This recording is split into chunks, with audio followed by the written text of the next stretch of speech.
मत्ती अध्याय 1। अब्राहम की संतान, दाऊद की संतान, यीशु मसीह की वंशावली। अब्राहम से इसहाक उत्पन्न हुआ, इसहाक से याकूब उत्पन्न हुआ, और याकूब से यहूदा और उसके भाई उत्पन्न हुए। यहूदा और तामार से पेरेस व जेरह उत्पन्न हुए, और पेरेस से हेस्रोन उत्पन्न हुआ, और हेस्रोन से एराम उत्पन्न हुआ। एराम से अमीनादाब उत्पन्न हुआ, और अमीनादाब से नहशोन, और नहशोन से सलमोन उत्पन्न हुआ।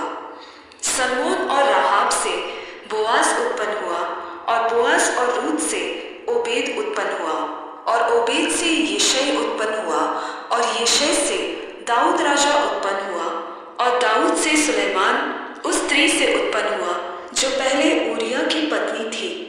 सुलैमान से रहबाम उत्पन्न हुआ, और रहबाम से अबिया उत्पन्न हुआ, और अबिया से आसा उत्पन्न हुआ। आसा से यहोशाफात उत्पन्न हुआ, और यहोशाफात से योराम उत्पन्न हुआ, और योराम से उजिया उत्पन्न हुआ, और उजिया से योताम उत्पन्न हुआ। योताम से आहाज उत्पन्न हुआ, और आहाज से हिजकिय्याह उत्पन्न हुआ। हिजकिय्याह से मनश्शे उत्पन्न हुआ, मनश्शे से आमोन उत्पन्न हुआ, और आमोन से योशिय्याह उत्पन्न हुआ। और बंदी होकर बाबेल जाने के समय में योशिय्याह से यकोन्याह और उसके भाई उत्पन्न हुए।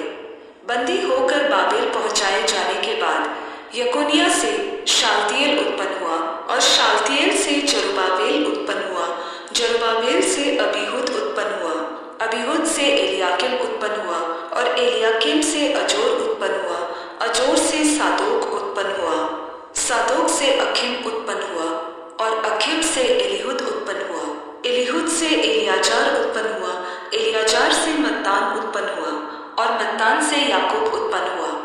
याकूब से यूसुफ उत्पन्न हुआ जो मरियम का पति था, और मरियम से यीशु उत्पन्न हुआ जो मसीह कहलाता है।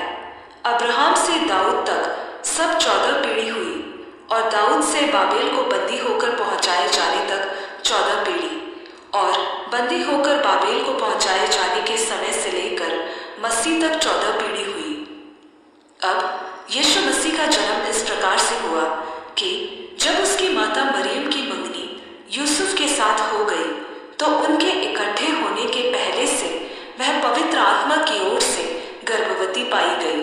अतः उसके पति यूसुफ ने, जो धर्मी था और उसे बदनाम करना नहीं चाहता था, उसे चुपके से त्याग देने की मनसा की।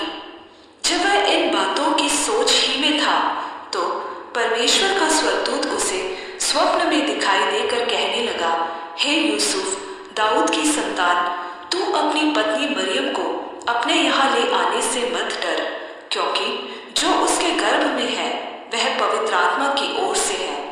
वह पुत्र जनेगी, और तू उसका नाम यीशु रखना, क्योंकि वह अपने लोगों का उनके पापों से उद्धार करेगा। यह सब कुछ इसलिए हुआ कि जो वचन प्रभु ने भविष्यद्वक्ता के द्वारा कहा था वह पूरा हो।